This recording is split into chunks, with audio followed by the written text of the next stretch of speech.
Hello and welcome to Dragnet Live from OTRGold.com. I'm your host, Austin Bach. Thank you for being here. Holy smokes, my hair. Sorry, guys. I didn't look in the mirror beforehand. My hair was going crazy. I guess it still kind of is. Happy Monday. Thanks for being here. Okay, so we're here every Monday, Wednesday, and Friday at 9 a.m. Pacific listening to one episode of Dragnet until we have listened to all 310 episodes currently available. Today we're listening to episode 147. The title is The Big Streetcar. It originally aired April 3rd, 1952. And wow, thank you to Life with Roscoe. I was going to say a quick shout out to everyone in the chat. Chris, Nell, So Over It, Mary, Paul, Addie. Thank you. Life with Roscoe. We're glad you're here. And thank you very much for the super chat. I appreciate that. What's going on? Tell me what you did this weekend, please. What did I do this weekend? I go to church on Sundays, but then I'm trying to think, like, what did I do beyond that? Oh, we had some friends over. So this is what I did. This is what's interesting. Yesterday, I made there's a restaurant in Seattle called Hotcakes. If you're in the area, you should go check it out. They make these lava cakes. They started selling them to go from like farmers markets, got really popular, and then they opened up a store and you can go and buy them. My wife and I love them, but they're like kind of pricey. So I was looking for recipes online, and a couple years back, they actually threw a cooking class. So my wife and I signed up. We got their official recipe for the thing, learned how to make them, and then we bought all the like oven safe little jars and we make them ourselves. So we did that yesterday. They're delicious. If you like dark chocolate, it's like you have to pair it with ice cream, otherwise it's too much.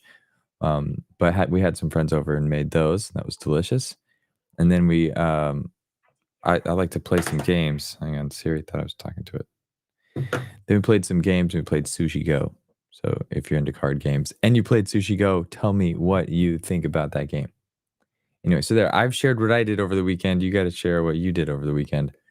And just drop that in chat while I pull up the show. Oh, also, so this one aired April 3rd, 1952. I think I already mentioned that.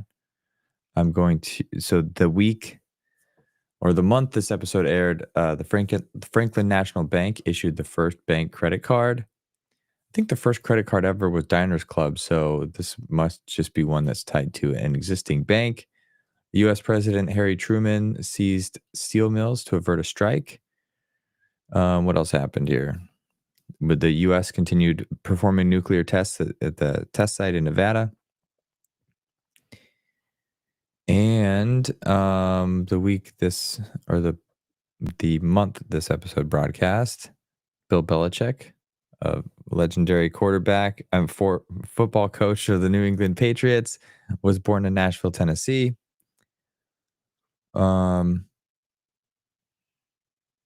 There's somebody else. Who was it? Jackie Coogan, who I think plays the bald guy on the Addams Family. I forget his name right now, but he got married this month in 1952. Clark Gable got divorced this month. And that seems to be what was happening in and around the time this episode was broadcast. So, okay, enough chit chat. I will get this thing started. Sit back, relax, enjoy the show.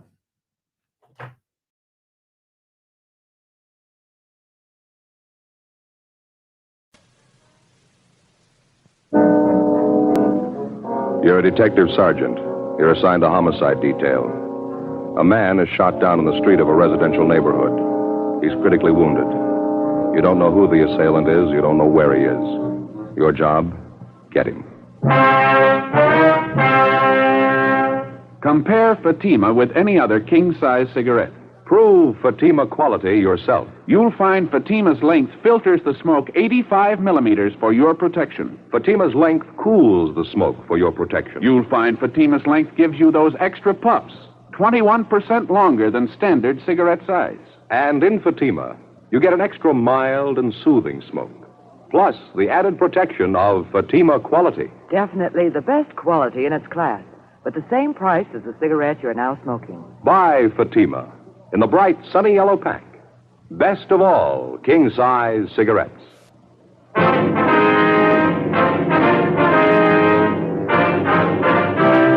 Dragnet, the documented drama of an actual crime. For the next 30 minutes, in cooperation with the Los Angeles Police Department, you will travel step by step on the side of the law through an actual case transcribed from official police files. From beginning to end, from crime to punishment, Dragnet is the story of your police force in action.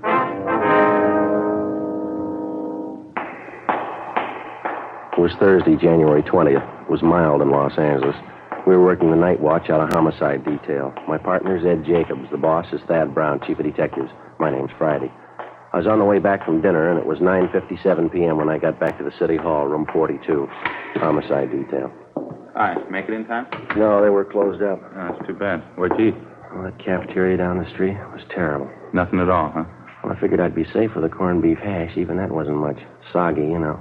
Probably standing all day. That's too bad. I asked Johnny if he'd stay open a couple of minutes late. Told him you were coming right over. The place was closed tight when I got there. Couldn't raise anybody. Tough luck. Short ribs are really good tonight. Some great pie, too. Boysenberry. Best I had anyway. Say, you got any of those bicarb pills in your locker? I could sure use one. I'm afraid not. Gave the last one to Gene Bechtel tonight. Oh. He ate at the cafeteria, too. Hiya. Oh, Well, what do you say? Any phone calls for me yet? Muriel down at the staff's office called. That run you asked for, they got it ready. It was the only call, huh? Yeah. What is it, Al? Something wrong? No, why? You've been moping around like you lost your best friend. What's the matter? You mad at the world? No, just my in-laws. The wife had her father and mother over for lunch today. The old man's getting to be a real pain in the neck. Don't get along with him, huh? I keep trying to. Doesn't seem to do much good. All he can think of is money. It's all he can talk about. Why let it bother you? My in-laws have been talking about it for years. Forget it. He won't let you. The minute he puts his foot inside the front door, it's the first thing you hear. Crusty old guy. That pipe he smokes enough to knock you over. Why don't you duck out when they come over? Tell them you got a call. You have to go to work. Well, the wife's onto that one. She makes me hang around. Keeps telling me her father and mother like me. You never know it. The old guy's a real tyrant. See, the wife comes from a big family. Every time I see her old man, he has to make a point of telling me how smart his other sons-in-law are. How much dough they're making. Yeah, same routine every time. One of his daughters married a carpenter. He's making $20 a day. One of them married a hod carrier. He's making $25 a day. Always ends up asking me how much I'm making. Why don't you tell him it's none of his business? I did today. That's what started the argument. I walked out.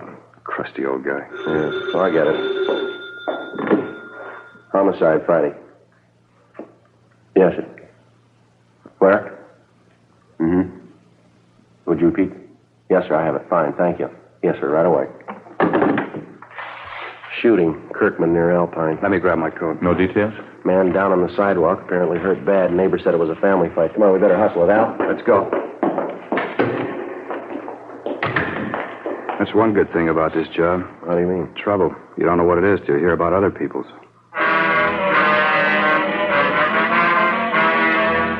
Sergeant Al Shambra, Ed and I drove out to the scene of the shooting. Code 3, red light and siren. We located the victim lying on the sidewalk approximately 50 feet from the intersection of Kirkman Avenue and Alpine Street. He was a dark-haired man, looked to be in his early 40s, tan complexion, well-built. He'd been shot several times in the chest, once in the shoulder. He appeared to be unconscious. A handful of curious neighbors were standing by. One of them, a short, balding man, identified himself as Ernest Whitley. He said he was the victim's next-door neighbor. What's the man's name, Mr. Whitley? Wally Radford lives right next door to me. Been my neighbor for years. Where do you live? This apartment court right here. I live in the cottage next to the end when they're number 8. Wally lives in number 9. One right in the end there facing us. See? Yeah, what do you know about the shooting, Mr. Whitley? Well, I didn't have anything to do with it. I was watching television with the wife. I heard the shots outside. You can ask the wife. She'll tell you. You heard the shots outside of Radford's cottage, is that right? Yeah, that's right. Where's the ambulance? Why don't they come? They've been notified. They're on the way. Well, who did the shooting, Whitley? Would you know that? Well, not for sure. We were watching television, like I said, when I heard the shots, wife and I. First, I heard the shots, and then I heard somebody yell. I thought it was some high school kids in a hot rod or something. You know, horsing around outside.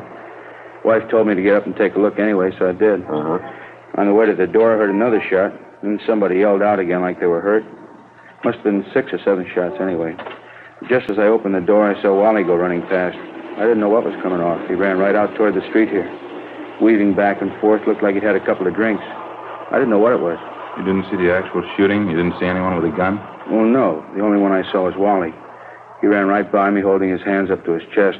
I yelled to him, but he didn't stop. I didn't know if he was drunk or what. When he got out here to the sidewalk, I saw him fall down. I went after him. It's terrible. Say, either one of you got a smoke? Yeah, sure. Look, I'm still shaking like a leaf. There you go. Swell. Thank you. Want a light? Yeah, please. Thanks. You're welcome. Was Radford still conscious when you reached him, do you know? Just about, yeah. I don't know how many times he was shot. He was rolling around on the ground. Pain was terrible. The whole front of his shirt was all stained. I yelled to Mike Desmond, one of the other neighbors. He called you fellas. Did Radford say anything to you? How it happened? I kept moaning about the pain. Kind of made me sick. It was a relief when he passed out. Mm-hmm. Did he tell you how it happened? Yeah, his wife. I figured that was it when I saw what was wrong with him. He told you his wife shot him? Well, they had a big fight today, Wally and his wife. Started this afternoon, been going on all day, all night, yelling at each other, throwing things around. I never expected this, though. Something must have snapped. She must be out of her mind. Where's his wife now? I don't know. Still back in their cottage, I guess. I've been here since the shooting. I didn't see her leave. Joe? Yeah. We got our hands full. Now, what do you got? Just talking to one of the neighbor women back in the court here. She said a Mrs. Radford phoned her about 5 minutes ago. Identified herself as the victim's wife, cottage number 9. What did Miss Radford want with the neighbor? She said she was giving fair warning. She wanted her to pass the word along. What do you mean? Claims she's going to kill anybody that comes after her.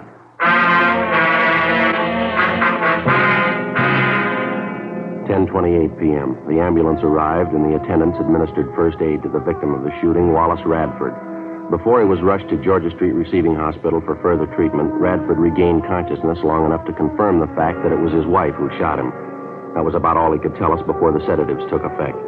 The 2 officers and 2 of the radio cars which were standing by were detailed to keep the crowd away from the apartment court where the shooting took place, in particular Cottage 9, where the Radfords lived. The blinds were drawn in the house. There were no lights showing. We called the Radford cottage on the phone, but there was no answer. Al Shambra and Ed circled around and back for a closer look at the place. I continued interviewing the Radford's next-door neighbor, Ernest Whitley. I guess I should have known it'd come to this someday, the way they've been fighting lately, Wally and his wife. They've been doing nothing but wrangling, day in, day out. Well, you any idea where Mrs. Radford got the gun? She must have used Wally's, I guess. Don't know where else she'd get her hands on one. He keeps a gun in the house, does he? Yeah, as long as I've known him, he has. 38 automatic. I don't know the make, though. Do you happen to know if Mrs. Radford was used to handling a gun? No, typical woman. I remember Wally and Stella were over for cards one night. Stella, that's Mrs. Radford. Yeah, I know. I don't know how it came up, but Wally and Stella started arguing about him keeping a gun in the house. Stella didn't like it a bit, said she was afraid of guns. Didn't even like to have him around. I'm surprised she even knew how to pull the trigger. You said the Radfords had a big fight today. What was it about? You happen to know? Same old thing, I guess. Stella was always accusing Wally of running around with other women, running around town drinking. As far as I know, it wasn't true. Matter of fact, it was just the opposite. If anybody was on the town, it was Stella. I happen to know at least one guy she was making eyes at. Oh, here's your friend. Hi, what's it look like? Not good. House is pitch dark. Can't hear anyone moving around inside. Won't be easy to get her out of there, Joe, the way the cottage is situated. Why, what's the problem? The rear of the house backs up against that hill there. Yeah. Just a small space between the end of the house and the hill. No back door, just windows. One of them's open a few inches. You mean the front door's the only way in the place, huh? No, there's a side door on the left of the house there, left-hand side. Yeah, it's a kitchen door, Sergeant. Leads right into the kitchen. Just like our place. All the cottages are laid out the The same. living room's just inside the front door, then, huh? Yeah, that's right. Bedrooms in the right rear, kitchen in the left rear. A small bathroom leading off the bedroom leads to the left. She won't come out peaceably. How about a tear gas shell? That ought to bring her out. Well, I don't know if we'll need it, Al. Might be a waste of time. Whitley here was just telling me Mrs. Radford isn't familiar with guns. You think she know how to reload the automatic, Whitley? No, sir. I'm pretty sure she wouldn't. I don't even know if Wally had another clip of shells around the house. Even if he did, Stella wouldn't know what to do with it. Well, how about the clip that's already in the gun? Good chance she's got a couple of shells left. She fired more than half a dozen of them, I know that. She must have gone crazy. There were at least 7 or 8 shots. Well, they're just about empty, the gun. How about it? You want to try rushing the place? Let's go. Okay with me. All right, you better stay out here for the time being, Mr. Whitley. Might be some shooting. You know you taking any chances. Yes, sir. Sure. Okay, Sergeant. I'll be right back here if you want me. Thank you very much. All right, let's try it. How you want to handle it? Why don't you and Al take the side door? I'll go in the front. You want to see if we can get a rise out of her first? Yeah. Might be she'll give it up without a fight. I'll call out to her a couple of times first. If there's no answer, we'll rush the place. Okay. Now, let's make it all together, huh? Just wait for a signal. I'll call it out. All right. Okay. That's it. Side door just behind the shrub over there. Gives a little time to get around her, huh? Yeah, now, when I call out the rush, make it fast. It's the only thing we got in our favor. We'll try and surprise you. Right. See you later. Yeah, be careful. Mrs. Radford? Miss Radford, can you hear me? Police officers, we've got your place surrounded. We want you to come out. Can you hear me, Miss Radford? We want you to come out. Miss Radford? All right, let's go. Hit the doors.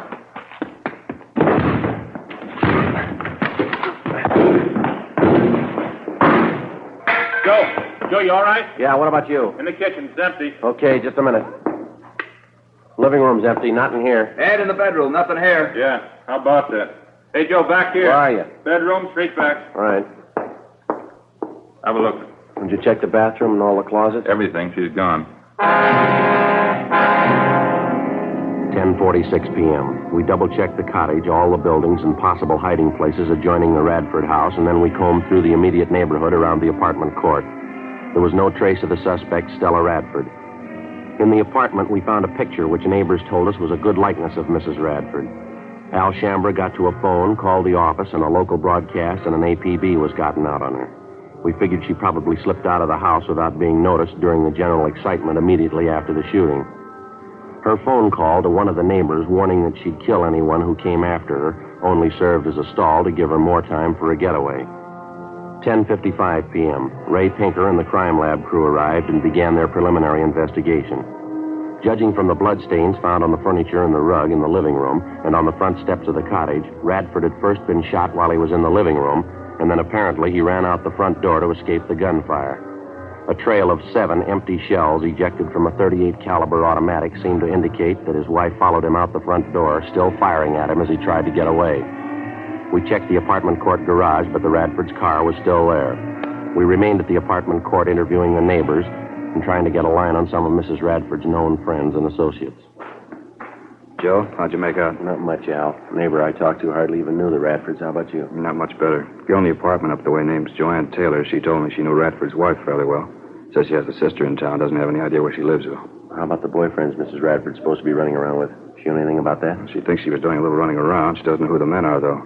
Hear anything about Radford's condition? Yeah, I checked with Georgia Street a couple of minutes ago. It's pretty critical. I don't know if he's going to make it or not. Joe, Al, back here, hustling. Come on. What do you got? Radford's neighbors next door. Whitley's. Just got a call from Mrs. Radford. She's talking to Mr. Whitley on the phone right now. Let's go. I don't know what this is all about.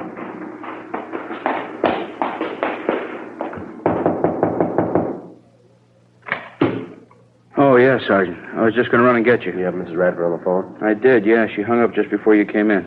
Wouldn't talk, though. Did she tell you where she is? No, she sure sounded funny. I think something snapped. She's a little crazy. What'd she say? Why'd she call you? Said she wanted to find out if her no-good husband was dead yet. That's all I could make out. The rest was just a lot of gibberish. She wouldn't give you any idea where she was? Where she was phoning from? No, I asked her, but she just laughed at me. Might still have a chance to find out, though. Yeah, how's that? She's going to call me back.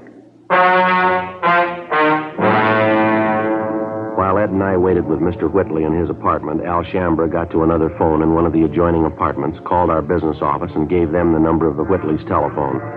He asked them to make arrangements as soon as possible to have all incoming calls at the Whitleys traced to their origin. Meantime, Ed and I were briefing Ernest Whitley as to what he should say if and when the suspect, Stella Radford, called him back. There was no phone extension in his apartment, so the only way we'd be able to monitor the conversation would be for Whitley to share the receiver with one of us. We waited. 11:30 p.m., 11:45, midnight, 12:15 a.m. Sergeant? All right, try and keep the receiver tilted so we can listen. Yeah, sure. Hope I got it straight. Okay.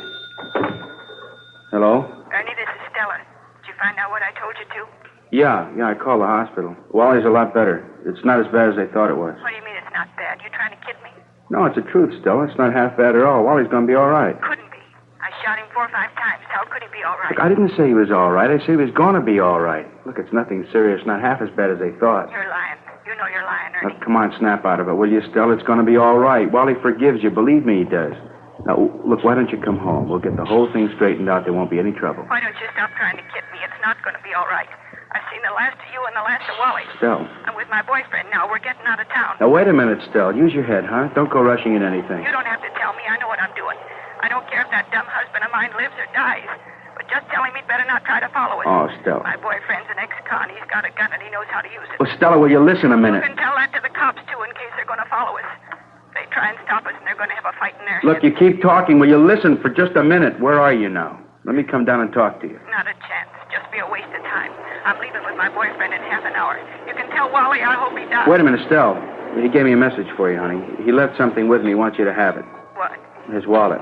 He gave it to me just before he left for the hospital. Got $94 in it. Says he doesn't care what you think of him. He wants you to have the money. $94? Yeah. He didn't have that much money with him. Where'd he get it? Well, I don't know anything about that, but it's right here in his wallet, just the way he gave it to me. He wants you to have it. That's all I know. I don't get it. He didn't have that much money. Well, what do you want me to do? Take it back to him? Tell him you didn't want it? Look, give the guy a break, huh, Stell? It's the only way he's got to show you how he feels about you. Stell? Isn't that right? Well, how about it, Stell? You got the money with you? I told you, yeah. Pick it up any time you want. No. You bring it down here. I'll pay your cab fare, buy you a drink. You can meet my boyfriend. Yeah. Just a minute. Stell? Hello, Stell? Yeah? It's about 12:30 now. I'll be down here in half an hour, huh? Uh-huh. I'm in a bar right on the corner. You can't miss it. Where? What corner? 9th and Avalon. As soon as the suspect, Stella Radford, hung up, we went to the apartment cottage next door where Al Shambra was on the phone in constant communication with our business office. He told us that somehow there'd been a slip-up. They were unable to trace the call to its point of origin. 12:36 a.m. According to plan, Ernest Whitley left his apartment, called a taxi, and headed downtown to keep his appointment with the suspect, Stella Radford. Ed Jacobs and Lieutenant Tony Ruiz from Homicide followed him. Al Shambra and I stood by at the apartment. More waiting. 1 a.m., 1:30, 2 a.m. Think they'd call us anyway. Wonder what the hitch is. Well, it's kind of hard to figure, Al. It's either a bum steer or they ran into some kind of trouble, maybe. And Mrs. Radford, she really warmed up to the idea when the money was mentioned. Well, apparently, yeah. I was listening in when Whitley gave her the story. She seemed to go for it. It's kind of hard to tell. The way this whole thing shapes up, she can... Might be them now. Give a look. Joe? Oh, yeah, Ed. What happened? How'd it go? We covered the boardwalk closing, cruised the neighborhood, gave her plenty of time. Yeah. No luck, she didn't show.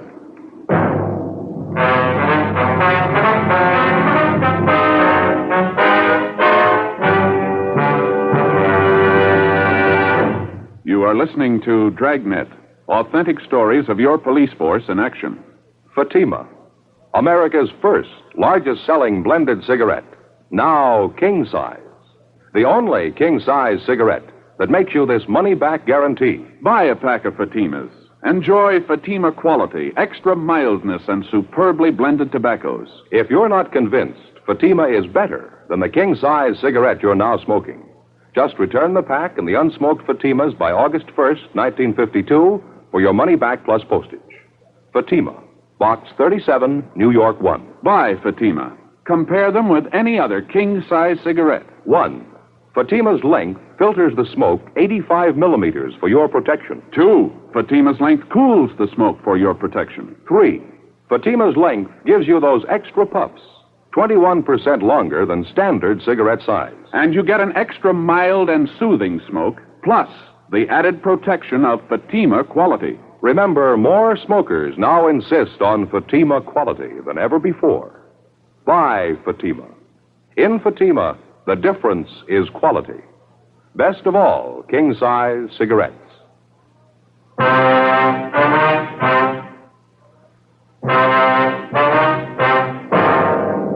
Friday, January 21st, 2:28 a.m. With the failure of the suspect, Stella Radford, to keep the date with her next-door neighbor, Ernest Whitley, at the Avalon Boulevard bar, we reached a temporary stalemate. Despite the fact that checks were made at all restaurants, bars, and other business places in the vicinity of 9th and Avalon open that time of night, there was no report or trace of the suspect. While the search continued, we stood by at the Whitley apartment in the hope that Mrs. Radford might call back. A check of our Records and Identification Bureau failed to turn up any record on either the victim or the suspect, his wife. Ed called Georgia Street Receiving Hospital again, but there was no change. Wallace Radford's condition was still critical. At 2:35 a.m., Stella Radford telephoned again. While we listened in, she told Whitley that she'd had no intention of keeping that appointment with him at the Avalon Boulevard bar.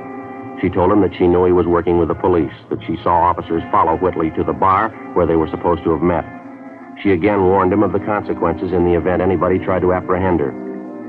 After she hung up, we checked with the business office, and they told us that the calls had been coming from a telephone prefix which was impossible to trace. 10 minutes later, Whitley got another call from the Radford woman. The conversation went on for the better part of 20 minutes. She didn't seem to make much rhyme or reason. Her only concern was the condition of her husband, whether or not he was dead. She hung up abruptly, but 15 minutes later, she called Whitley again. Look, Stell, I told you there isn't going to be any trouble. Now, why don't you go and see Wally? He's lying down there in the hospital. He wants to see you. How about it, huh, Stell? Is he dead or not? That's all I want to know. My boyfriend and I are leaving first thing in the morning. I want to find out before I go. Why don't you at least give me a chance to talk to you, Stell, huh? We've been good friends. You know I wouldn't do anything to hurt you. You or Wally. Now, let me talk to you, huh? There's nothing to talk about. If you got anything to say, you can tell me now. All I want to do is find out I about Wally. told you he's hurt, but he's going to be all right. It's not serious. Stell? Why don't you stop lying to me? Look, I'm not lying, Stell. I wouldn't lie about something like that. What's the matter with you anyway? You been drinking? What's it your business? You're not kidding me, Artie. You're trying to help the cops. Don't you think I know that? What kind of a fool you think I am? Look, I'm trying to help, Stell, that's all. Sure, you're trying to help. Not me, though. You're trying to help the cops. I know they're with you. When we made that date to meet at the bar, you told them all about it. No. You left the house and they left right after you. I know all Stell, about it. no, you got it wrong, honey. I'm trying to help both of you, you and Wally. I'm trying to help the best way I know how. Now, why don't you come home? I told you we'll straighten the whole thing out. There won't be any trouble. Don't hand me that. I said we're leaving town, me and my boyfriend. Now, what about that money? $94. You said Wally wanted me to have. Yeah, that's right. He does. Now, how can I get it to you if you don't trust me? Get away from the cops, that's all. Oh, Stell. Maybe I could use the money, but I'm not giving myself up. Look, you're wrong about the cops, Stell. Believe me, you are. Now, why won't you let me meet you someplace? Any place you want, just let me talk to you. How many times do I have to tell you there's nothing to talk about? All I want to know is about Wally. Is he dead yet? But I told you, he's not dead. He's going to be all right. Look, why can't you believe me? It's not what they thought. Wally will be okay. Ed, Yeah? in the next room. But what for, Stell? Why? Now, come on, snap out of it, huh? No, it's the truth, so help me.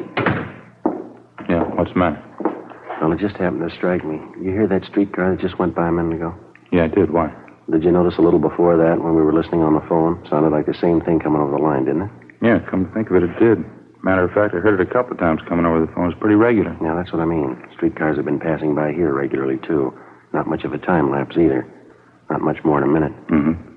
Well, I mean between the time when we hear it over the phone and the time the streetcar actually passes this place. Yeah? Well, if we've got the right angle, there's only one way to figure it here. She's phoning from somewhere in the neighborhood, and she's fairly close, wouldn't you say? Where do we start looking? Well, car tracks only run two ways. 3:30 a.m. Ed and I went back into the next room and continued to monitor the conversation between Whitley and Mrs. Radford. Whitley seemed to know how to keep the suspect talking, even though the purpose of her conversation seemed to make little or no sense. At 3:42 a.m., while we listened in, on the other end of the line, we again heard the sound of a streetcar approach and pass. Ed checked his watch. Approximately 1 minute, 38 seconds later, we heard a streetcar pass by in front of the apartment court. Before Ed and I left, we jotted down a note for Whitley asking him to keep Mrs. Radford on the line just as long as possible. We got in the car and drove north along the car tracks at about the normal speed of a streetcar. 1 minute and 38 seconds of driving brought us a distance of little more than 8 blocks. It was on the fringe of a park area. There were only 3 residential buildings in the immediate vicinity. There were no lights showing in any of them. We checked the location for public telephones, but we found none. 4:15 a.m., we turned around, drove back to the apartment court, and using the same timing procedure, 1 minute 38 seconds at 25 miles an hour, we drove along the car line in a southerly direction. Sure not much of a choice. Bars are closed, most of the restaurants. No lights burning on this block. A few up ahead there in the next block, Ed. Yeah. Got to come pretty soon, doesn't it? Yeah, it's a minute right now. I can't see how we'd be wrong on it, can you? Too much to write off as just a coincidence. A minute 15 seconds. A minute 20. Better slow down, huh? Yeah. What do you think? Well, it's a service station across the street. It's closed up. Well, a lot of them have outside payphones, don't they? You see any? No? None on this side. Let's see, I'll pull up in there, huh? Yeah. There's a phone booth in the back there. There's no lights, though. Looks like somebody in it. Yeah. Looks like a woman. Yeah, it is. Come on. All right, hold it up, lady. She's running for it, Joe. All right, come on. Come on, hold it up, lady. Police officer. Let go. Let go of me. What do you think you're doing? Police officers, lady. Here's our identification. I'd like to talk to you. You leave me alone. Just leave me alone. That's all. I don't have to talk to you. Your name's Stella Radford, isn't it?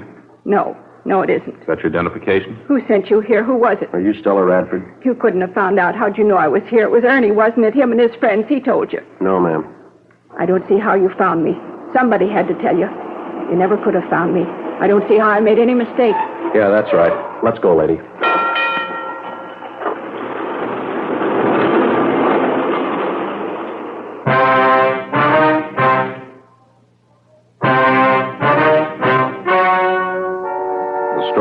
just heard was true. The names were changed to protect the innocent. On April 16th, trial was held in Superior Court, Department 88, City and County of Los Angeles, State of California. In a moment, the results of that trial. And now, here is our star, Jack Webb. Thank you, George Fenneman. Friends, as you know, Fatima Cigarettes makes it possible for us to bring you this Dragnet series. And each week, of course, we set aside a couple of minutes to tell you about Fatima's. We've already told you why we believe Fatima is the best of all king-size cigarettes. The rest is up to you. I suggest you buy a pack of Fatimas and compare them yourself. Fatimas give you an extra mild and soothing smoke, plus the added protection of Fatima quality, something no other cigarette has.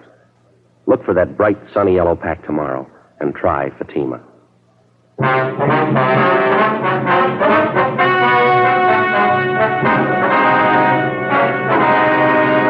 The victim of the shooting, Wallace John Radford, recovered from his wounds and refused to press charges against his wife. However, she was tried in Superior Court and found guilty of Section 245 PC, assault with a deadly weapon. She was sentenced to the term prescribed by law. Assault with a deadly weapon is punishable by imprisonment in the state penitentiary for a term not less than 1 nor more than 10 years. Ladies and gentlemen, Mr. Joseph M. Kinnick, President of the California State Juvenile Officers Association. Thank you. The California State Juvenile Officers Association has asked me to present this award of merit to Jack Webb and to Dragnet for outstanding service to law enforcement in the authentic and sympathetic portrayal of the police officer in the field of delinquency control. Thank you very much, Mr. Kennick. And I'll be looking forward to meeting you again and the members of your association at your annual conference banquet tomorrow night here in Los Angeles.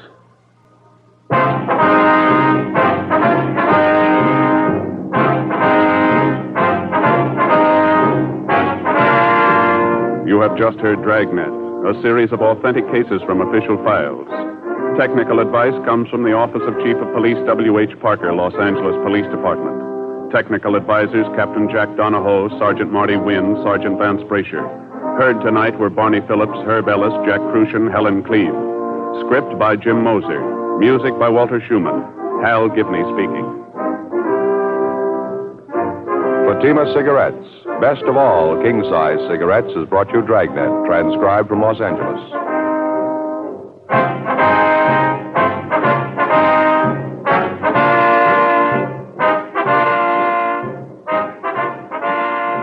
Ladies and gentlemen, nature plus the threat of man-made catastrophes make continuing help in constant preparedness necessary.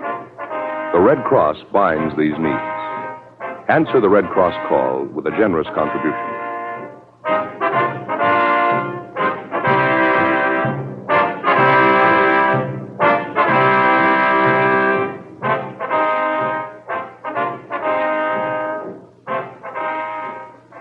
Next, it's Mr. Keene, Tracer of Lost Persons on NBC.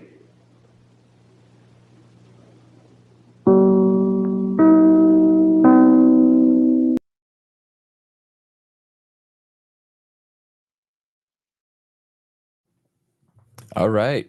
Hope you enjoyed that episode. Thank you for tuning in. I wish you a happy Monday. And actually, let me say real quick, we passed 3,000. No, what did we pass? 6,700 subscribers. So if you're one of those people that watches these videos but hasn't yet subscribed, please do so. Help us get to 8,000. We're 300 away. And when we get there, I will give away one of these radios, your choice. You could have this cream colored one or this forest green, which is kind of hard to see, especially when it focuses on the background. But these are vintage styled Bluetooth radios. Nell has won one of the earlier ones. Jeez, how many times can you say one in a sentence? But they're fun. You can pair them to your phone. So if you want one of those, if you want to be entered to win, subscribe. And then once you subscribe, you can also join us in the chat, which chat was fun today. So thank you all that were here, that were listening, and for participating in chat. It's always a fun time. Wish you a happy Monday. And I will see you hopefully on Wednesday at 9 a.m. And then I'm going to queue up another video for, what is Friday? Is Friday May 1st or something? Friday is May 2nd. So we got a classic movie night coming up. I got to find a video. And we're going to get that up. So Friday will be classic movie night at 6. So you have 3 more streams this week. 2 more Dragnet and classic movie night. So until then, till Wednesday, see ya.